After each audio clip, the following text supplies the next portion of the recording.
আবু সাইদের নামে বাংলাদেশে মসজিদ নির্মাণ করা হবে, মাদ্রাসা হবে, কোন ভাস্কর্য এদেশের তাওহীদি মুসলমান করতে দেবেন।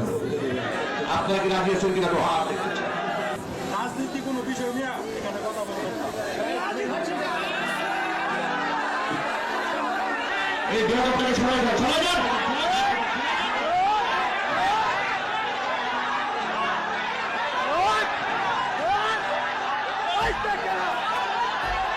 এরা সব জায়গায় এরকম করেছে, এই বাংলায় আর চলতে দেওয়া হবে না।